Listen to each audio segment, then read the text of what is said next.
सबसे पहले तो जो आपके नेता और मंत्री इस देश की जनता का लाखों करोड़ों रुपया लेकर पेंशन लेकर जो मुफ्त की रोटियां तोड़ रहे हैं वो सारा पैसा चुका सकते हैं? कोई नेता में दम है कि पेंशन चुका दे सारी? एक बार एमएलए बनेगा तो एक बार की पेंशन, 2 बार बनेगा तो 2 बार की, 3 बार बनेगा तो 3 बार की पेंशन। सबसे ज्यादा इस देश को अगर कोई चूस रहा है और खा रहा है तो पहले नंबर पर इस देश के नेता हैं और दूसरे नंबर पर इस देश के उद्योगपति हैं। आज इस आंदोलन को चलते हुए 29 दिन से ज्यादा हो चुके हैं, लेकिन आज मुझे इस आंदोलन में एक चीज तो दिखी और एक चीज को कहा भी जाता है कि परिवर्तन इस संसार का नियम है। जब आज मैं इस आंदोलन में पहुंचा 29वें दिन, तो आप मुझे बताइए, पहले इनको याद नहीं आई ये भाजपा के नेताओं को? और पहली बात है कि गरीब के पास तो 2000 का नोट ही नहीं है। 2000 के सारे नोट तो आपके अंबानी और अडानी ने अपनी जेब में डाल लिए, तो जनता के पास तो आपने छोड़े ही नहीं। ये 2000 के जो नोट पर प्रतिबंध लगाया गया है, ये क्या सोचकर लगाया गया? जरा इस सवाल का सरकार जवाब दे। 2000 के नोट को लेकर मैं आपको बताता हूँ, साल 2021 के अंदर एनसीआरबी ने अपनी एक रिपोर्ट को साझा किया था और रिपोर्ट को साझा करते हुए एनसीआरबी ने यह कहा था कि जितने भी नकली नोट पकड़े गए उनमें 60% नोट 2000 के हैं। यानी 2000 के नोट से देश में करप्शन, भ्रष्टाचार और जाली नोटों का चलन और भी अत्यधिक मात्रा में बढ़ चुका था। सुशील मोदी जी ने कहा है कि ये दूसरी सर्जिकल स्ट्राइक है। देखिए, सुशील मोदी तो पता नहीं क्या क्या बयान देते हैं, मुझे तो पता ही नहीं कौन सी सर्जिकल स्ट्राइक हो गई है, कौन सी सर्जिकल स्ट्राइक है। नहीं, इससे देश के नौजवानों को रोजगार मिल जाएगा या पाकिस्तान ध्वस्त हो जाएगा? सुशील मोदी से ये कहिए वापस स्कूल में दाखिला लें और पढ़ाई लिखाई करें, ठीक है ना? हाँ, जैसे मनोज तिवारी बोलते हैं ना कि नोटबंदी नहीं, ये तो नोट बदली है। ये उसी तरीके के हैं सारे नेता, ये आप समझ लीजिए जी। ब्रजभूषण ने कहा है कि ये 15 रुपए के मेडल है, अगर लौटाना है तो आपको वो रकम लौटानी पड़ेगी जो आपने दी है। तो ब्रजभूषण शरण सिंह से बोलिए कि सबसे पहले तो जो आपके नेता और मंत्री इस देश की जनता का लाखों करोड़ों रुपया लेकर पेंशन लेकर जो मुफ्त की रोटियां तोड़ रहे हैं वो सारा पैसा चुका सकते हैं? कोई नेता में दम है कि पेंशन चुका दे सारी? एक बार एमएलए बनेगा तो एक बार की पेंशन, 2 बार बनेगा तो 2 बार की, 3 बार बनेगा तो 3 बार की पेंशन। सबसे ज्यादा इस देश को अगर कोई चूस रहा है और खा रहा है तो पहले नंबर पर इस देश के नेता हैं और दूसरे नंबर पर इस देश के उद्योगपति हैं। आज इस आंदोलन को चलते हुए 29 दिन से ज्यादा हो चुके हैं, लेकिन आज मुझे इस आंदोलन में एक चीज तो दिखी और एक चीज को कहा भी जाता है कि परिवर्तन इस संसार का नियम है। जब आज मैं इस आंदोलन में पहुंचा 29वें दिन, तो आज मेरे को देख के बड़ी खुशी हुई। मेरे देश के लोगों को भी एक चीज बड़ी देखकर खुशी होगी कि मेरे साथ मेरी आज एक छोटी बहन मौजूद है, जिसके हाथ में न तो रामायण थी, न गीता थी, न कुरान थी, न बाइबल थी। इनके हाथ में बाबा साहब भीमराव अंबेडकर के संविधान की पुस्तक थी। आज हमारे देश की बेटियों को ये नहीं पता कि अगर उनको कोई व्यक्ति 2 मिनट घूरकर भी देखता है तो ये कानूनन अपराध है, ये नहीं पता। लेकिन आज जो ये बेटियां यहाँ पर धरना दे रही हैं और ये छोटी छोटी बहन जो इनको समर्थन देने के लिए आ रही हैं, तो कहीं ना कहीं जिन बेटियों के साथ समाज में कुछ गलत हो रहा है तो वो भी आज अपनी आवाज को बुलंद करेंगी। लेकिन अगर ये यहाँ से अपने घर पर वापस चली जाती तो ना जाने कितनी माता और बहनों के हौसले टूट जाते, लेकिन आज उनके हौसले बुलंद हुए हैं। आज इस देश के अंदर, जिस देश के अंदर महिला को सर्वोपरि माना जाता है, नारी को सर्वोपरि माना जाता है, आप और हम एक नारी से पैदा हुए हैं, एक माता से पैदा हुए हैं, एक माँ से पैदा हुए हैं। लेकिन मुझे उन लोगों के ऊपर शर्म आती है जो एक माँ से पैदा हुए हैं, एक नारी से पैदा हुए हैं, लेकिन यहाँ आकर एक बेटी को, एक बहन को समर्थन देने नहीं आ रहे हैं। ये बड़ी मुझ देश की इस विडंबना है जी। जैसा आप देख रहे हैं, ओलंपिक मेडल लाए हुए खिलाड़ियों को इंसाफ मिलने में इतनी देर हो रही है, तो क्या कोई आम लड़कियों को क्या संदेश जाएगा इस बात का? देखिए, आम लड़कियों को क्या संदेश जाएगा वो पूरा देश देख रहा है। इस देश के अंदर, जिस देश के अंदर एफआईआर कराने के लिए सुप्रीम कोर्ट का सहारा लेना पड़े, आप अंदाजा लगा सकती हैं कि क्या लोगों के पास मैसेज जा रहा है। जिस देश के अंदर आर्टिकल 19 जो कि हमारा एक प्रोटेस्ट करने का एक फंडामेंटल राइट है, वो फंडामेंटल राइट के तहत लोगों को बैठने ना दिया जाए, लोगों से अभिव्यक्ति की आजादी छीन ली जाए, तो कहीं ना कहीं इस देश के अंदर आज डिक्टेटरशिप यानी तानाशाही नरेंद्र मोदी सरकार स्थापित करना चाहती है। अगर कोई व्यक्ति यहाँ पर खड़े होकर कोई बात कहता है, उसको उठाकर ले जाया जाता है, थाने में उससे पूछताछ की जाती है। क्या हम लोग चोर हैं? क्या हम लोग डकैत हैं? हम आतंकवादी हैं, टेररिस्ट हैं? एक बात आप मुझे बताइए, ये जो बेटियां हैं तो देश के लिए गोल्ड मेडल लेकर आई हैं, हम उनको समर्थन देने के लिए आ रहे हैं, इसमें हमारा क्या अपराध है? आज अगर इनके साथ गलत हो रहा है तो कल को भगवान न करे कि किसी और बेटी के साथ भी गलत हो सकता है। तो अगर आज हम इनके साथ नहीं खड़े हुए तो कल को कोई हमारे साथ भी खड़ा नहीं होगा। बहुत बढ़िया। बड़ी संख्या मंदिर मांग रही है, लेकिन इधर एक बच्ची है आपके साथ में जो संविधान के पालन करने के लिए जो अपील कर रही है, तो आपको क्या लगता है, जबकि संविधान की मांग करने वाली संख्या जो है बहुत छोटी है? कौन कहता है आपसे?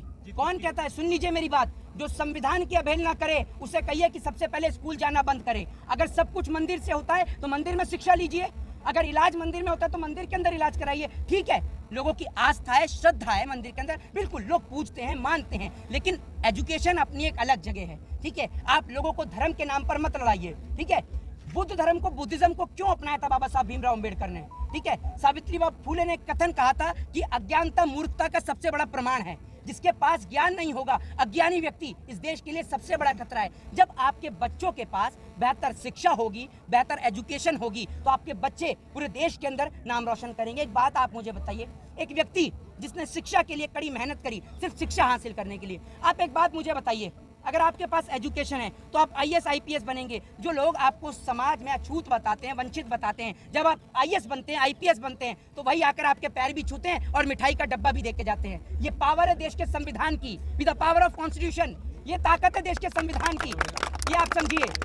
जिस देश के अंदर जी, लेकिन बड़े बड़े PhD स्कॉलर UAPA के तहत जेलों में पड़े हुए हैं। देखिए मैं आपको एक चीज बताता हूँ, जो जेलों के अंदर बंद हैं, जेल के अंदर भगत सिंह भी गए, राजगुरु भी गए और सुखदेव भी गए। आज की डेट में जेल के अंदर वही जाते हैं जो क्रांति की आवाज को बुलंद करते हैं। भगत सिंह ने जब असेंबली के अंदर बम दागा तो भगत सिंह का उद्देश्य किसी को चोट पहुंचाना नहीं था। भगत सिंह का उद्देश्य सिर्फ इस देश की सोई हुई जनता को जगाने का था। भगत सिंह ने उस जगह बम गिरा जहां पर कोई नहीं बैठा था, ठीक है। और भगत सिंह चाहते तो बाहर भी आ सकते थे, लेकिन भगत सिंह ने माफीनामे नहीं लिखे। भगत सिंह ने यह सोचा कि अगर मैं बाहर आ गया तो शायद इस देश के अंदर इनकलाब की जो चिंगारी है वो कहीं ना कहीं धीमी पड़ जाएगी। और भगत सिंह ने यह सोचा कि अगर मैं इस देश के लिए कुर्बान हो जाऊंगा तो मेरे जैसे लाखों नहीं करोड़ों भगत सिंह इस देश में पैदा होंगे। लेकिन आज ऊपर बैठे राजगुरु सुखदेव और भगत सिंह भी सोच रहे होंगे कि हमने किसके खातिर फांसी का फंदा चूम लिया। जो हिंदू मुसलमान के लिए लड़ते हैं, मंदिर और मस्जिद के लिए लड़ते हैं, जिस देश के लिए हमने फांसी का फंदा चूमा, वो देश की बेटियां आज सुरक्षित नहीं है। क्या आप चाहते हैं कि देश के लोगों को समझाने के लिए इस देश को दोबारा से गुलाम बनाए? तब इस देश की जनता समझेगी। कब समझेगी इस देश की जनता? जब ये देश दोबारा से गुलाम हो जाएगा। हम ये कहते हैं कि हमारे लिए सबसे बड़े गर्व की और गौरव की बात है कि I proud to be Indian. हम गर्व से कहते हैं कि हम भारत देश के नागरिक हैं, हम भारतीय हैं। हमारे लिए सबसे बड़ी गौरव की बात है। भाई इस धरती से कौन नहीं पैदा हुआ? राजगुरु सुखदेव, भगत सिंह, बाबा साहब भीमराव अम्बेडकर, ज्योतिबा फूले, सावित्रीबाई फूले। बताइए ना आप मुझे, नेताजी सुभाष चंद्र बोस, किसने जन्म नहीं लिया इस मिट्टी में? ये मिट्टी बड़ी क्रांतिकारियों की भूमि है। जिस मिट्टी ने अंग्रेजों को खदेड़ दिया, तो गोरे अंग्रेजों को खदेड़ दिया, तो इन काले अंग्रेजों की तो औकात क्या है? जो इस देश की बेटियों को इंसाफ नहीं मिलेगा। देश की बेटियों को जब तक इंसाफ नहीं मिलेगा तब तक हम लोग यहाँ से हटने वाले नहीं हैं। और हमें बड़े गर्व होता है कि जब हमारी छोटी बहनें घर से निकल के आती हैं, आज वो बड़े ही, मैं उन पिता को कहना चाहूंगा कि बड़े हिम्मत वाले वो पिता हैं जो अपने बच्चियों को ये संघर्ष दिखा रहे हैं। क्योंकि हमारे पिताजी ने हमें संघर्ष दिखाया, तभी आज हम इनके लिए लड़ाई लड़ पा रहे हैं। आज इनके पिता इन्हें संघर्ष दिखा रहे हैं, तो कल को ये भी अपनी हक की आवाज को बुलंद करेंगी। और ऐसे मैं देश के तमाम पिता से कहना चाहता हूँ कि अपनी बच्चियों को एजुकेशन का ज्ञान दें। अपनी बच्चियों को भले ही आप मंदिर या मस्जिद ना भेज पाएं, लेकिन उन्हें स्कूल जरूर भेजिए, उन्हें संविधान जरूर पढ़ाइए। मैं सरकार से कहता हूं, सरकार जो रामायण भगवत गीता ऐड करने की बात कहती है, मैं कहता हूं आपको संविधान और कॉन्स्टिट्यूशन को ऐड करना चाहिए।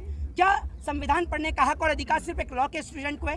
हर एक व्यक्ति को संविधान पढ़ना चाहिए, ताकि अगर लोग संविधान पढ़ेंगे तो लोगों को अपने हक और अधिकार की जानकारी होगी। और आज की डेट में हक और अधिकार की जानकारी होना बेहद जरूरी है। लास्ट सवाल ये है कि सभी को भारतीय होने पर गर्व है जी, लेकिन प्रदर्शन करने वालों को सरकार और उससे जुड़े हुए व्यक्ति आंदोलनजीवी खालिस्तानी और दूसरे मुल्क से उनको जोड़कर बताते हैं। देखिए कहावत है कि हाथी चले बाजार और कुत्ते भौंके हजार, ठीक है। तो हम लोग जो हैं वो हाथी की चाल में चलते हैं, और इसके अलावा जितने कुत्ते भौंकते हैं हमें कोई फर्क नहीं पड़ता है, ठीक है।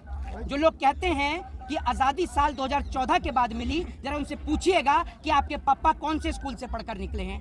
जो लोग कहते हैं कि आज़ादी 2014 के बाद मिली, जरा उनसे पूछिएगा कि आपके पिताजी को अगर कोई तबीयत खराब हुई होगी तो किस अस्पताल में उनका इलाज हुआ, जरा वो आपको बताएंगे। आज़ादी उस दिन इस देश को मिल गई थी जिस दिन इस देश की धरती ने राजगुरु सुखदेव, भगत सिंह, ज्योतिबा फूले, सावित्रीबाई फूले, अब्दुल कलाम आज़ाद और अशफाकुल्लाह खान जैसे बेटों को जन्मा था। आज़ादी उस दिन इस देश को मिल गई थी जिस दिन इस देश की धरती ने महारानी लक्ष्मीबाई जैसी वीरांगना को, महाराणा प्रताप जैसे वीर सपूतों को पैदा किया था। एक होते हैं सपूत जो देश की संपत्ति को बढ़ाने का काम करते हैं, और एक होते हैं कपूत जो देश की संपत्ति को बेचने का काम करते हैं। ये देश की सरकार कपूत के तौर पर काम कर रही है, और ये क्या जाने कि सत्य और अहिंसा होती क्या है। जो सुबह उठते ही हाथ में लाठी और डंडे उठाते हैं, वो क्या जाने अहिंसा होती क्या है।